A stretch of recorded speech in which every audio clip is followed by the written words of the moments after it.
কোনো প্রতিবেশী অসুস্থ, যদি আপনি দেখার জন্য তার বাড়িতে যান, তিরমিজি শরীফের হাদিস, রাসূল বলেন নাদা মুনাদ, একজন ফেরেশতা আকাশে আপনার নামটা নিয়ে বলতে থাকবে, তিবতা আব্দুর রহমান, তুমি ছক্কা লাগায় ফেলছো, তবে ওয়াতা মিনাল জান্নাতি মানজিলা, তুমি তো দুইটা কাইক দিয়া প্রতিবেশীকে দেখতে আসো নাই, তুমি তো স্বয়ং জান্নাতে ঘর বানায় ফেলছো। চিন্তা করেন, মনে করেন আমার প্রতিবেশী, আমার চাচা, আমার দাদা পাশের ঘরে অসুস্থ, কিছু ফল নিয়ে ওনারা দেখতে যাইবেন, বলেন ইনশাআল্লাহ।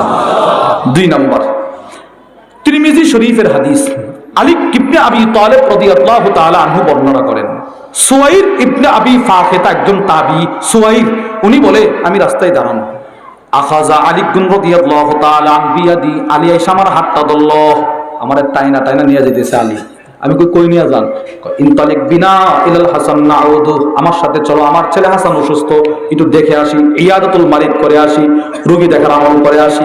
ঠিক আছে চলেন, দুইজন গেল।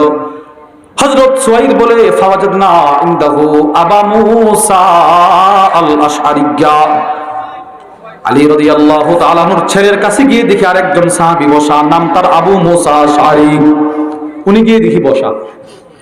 আলী রাদিয়াল্লাহু তাআলা আনহু ওই আবু মুসা আশআরিকে প্রশ্ন করলেন, আজিতা ইয়া আবা মুসা আইদান আম যায়রা, হে আবু মুসা তুমি আমার ছেলের কাছে কেন আসছো? এমনি সাক্ষাৎ করতে আসছিলা নাকি রোগী দেখার নিয়তে আসছিলা? না আলী, আমি রোগী দেখার নিয়তে আসছি। তুমি ছক্কা লাগাই ফেলছো। কি ছক্কা? সামি'তু রাসূলুল্লাহি সাল্লাল্লাহু আলাইহি ওয়াসাল্লাম, আমি নবীজির কাছ থেকে একটা হাদিস শুনছি। কি হাদিস?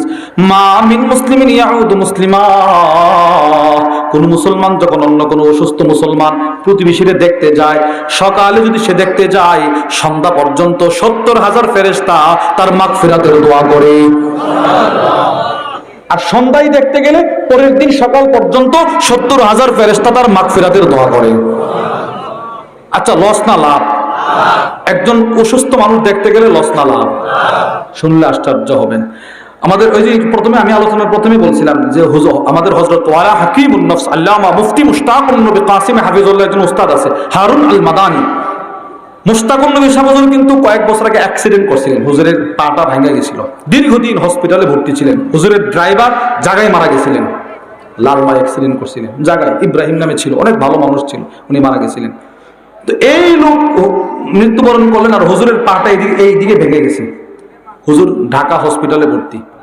হুজুরের উস্তাদ হারুন আল মাদানী হাফিজাহুল্লাহ লক্ষ্মীপুর থেকে প্রায় 150 মাইলের উপরে, লক্ষ্মীপুর থেকে উনি গেছে ঢাকা হুজুরে দেখার জন্য। হসপিটালে ঢুকছে, ঢুকা বলে, হুজুর নিজে ঘটনা বর্ণনা করছেন মুশতাক নবী সাহেব হুজুরে, যে হুজুর উস্তাদ গেছে গিয়ে বলে, মুশতাক নবী সাহেব আমি শুধু লক্ষ্মীপুর থেকে আসছি শুধুই মাত্র আপনাকে দেখে রোগী দেখার আমলটা করার জন্য।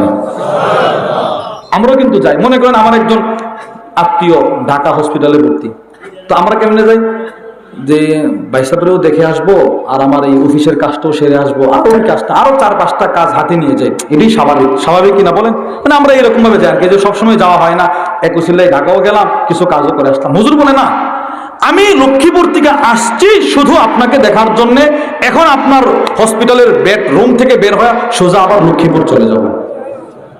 সুবহানাল্লাহ বলবেন না? দেখেন মানে রোগী দেখার আমল কাকে বলে? আমি আসছি এই নিয়তে, অন্য কোনো নিয়ত আমার নাই, আপনারা দেখে আবার চলে যাব, এই রোগী দেখার আমল করবো তো ইনশাআল্লাহ? বলেন ইনশাআল্লাহ। প্রতিবেশীর সাথে ভালো আচরণ করবো তো ইনশাআল্লাহ? প্রতিবেশী আমার যতই জ্বালাতন করে, যতই আমাকে পীড়া দেয়, কষ্ট দেয়, আমি সবর করব, বলেন ইনশাআল্লাহ। আচ্ছা, আমার এক প্রতিবেশী মনে করেন আমার কাছ থেকে 1 হাত জায়গা জোর করে নিয়ে গেছে, দৌড় ছেড়ে দেন 1 হাত জায়গা, কি হবে? সে 1 হাত জায়গা নিয়ে কি অনেক বড় লোক হয়ে যাবে? আপনি না খেয়ে মরে যাবেন না।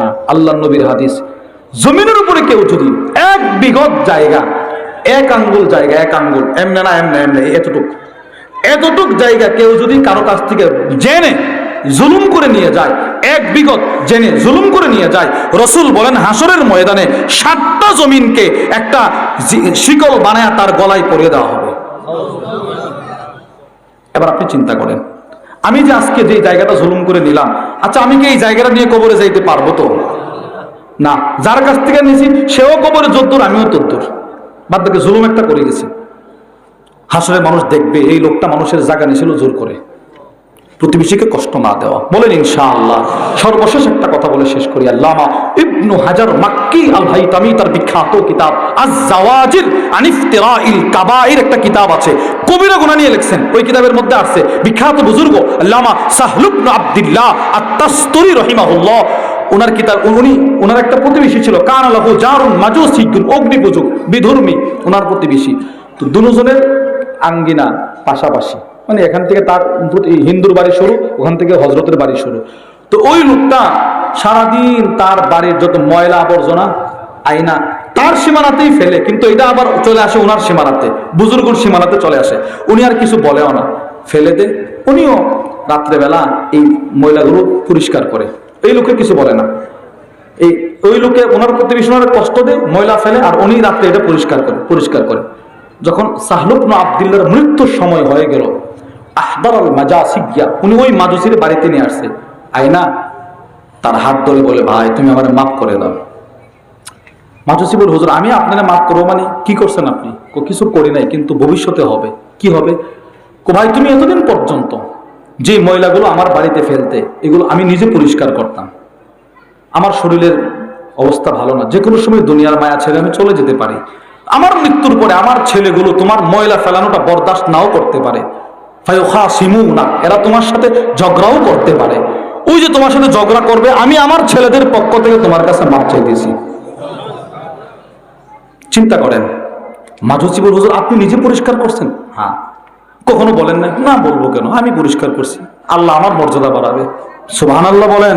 আল্লামা ইবনে হাজার মাক্কি আল হাইতামি লেখেন, সাথে সাথে মাজুসি বলে, ওগো আল্লাহর ওলি, উমদুত ইয়াদাক, আপনি আপনার দুইটা হাত আমার দিকে বাড়ায়া দেন, আমি এই মুহূর্তে কালিমা পড়ে মুসলমান হয়ে যাব। মুসলমান হয়ে গেছে। আল্লাহ আমাদের সকলকে প্রতিবেশীর হক যেইভাবে চললে বললে আল্লাহ আল্লাহর রাসূল খুশি, ওইভাবে চলার বলার তৌফিক দান করেন। বলেন আমিন। যা কিছু বলেছি যদি সঠিক হয় আল্লাহর পক্ষ থেকে, ভুল হলে আমি অধমের পক্ষ থেকে। এই বলে আমি আমার আলোচনার ইতি টানলাম। আল্লাহ আমাদের সকলকে সুস্থতার সাথে দীর্ঘ নেক হায়াত এবং ঈমান আমলে সালেহ একটা সুসজ্জিত হায়াত আল্লাহ আমাদেরকে দান করেন। আমাদের জোর 29, 30 নভেম্বর, 1, 2, 3 ডিসেম্বর, এই 5 দিন জোর। বলেন ইনশাআল্লাহ। যারা আমরা চিল্লার সাথে আছে যাওয়ার চেষ্টা করি। ইজতেমা 31 জানুয়ারি, ফেব্রুয়ারির 1, 2। আল্লাহ আমাদের সকলকে এই মহতি দাওয়াতে শরীক হওয়ার তৌফিক দান করেন। যারা এই মাহফিলটার পিছনে অর্থ দিয়ে, শ্রম দিয়ে মেহনত করেছেন, আল্লাহ সকলকে উত্তম বিনিময় দান করেন। আমিন। ওমা আলাইনা ইল্লাল বালাগ।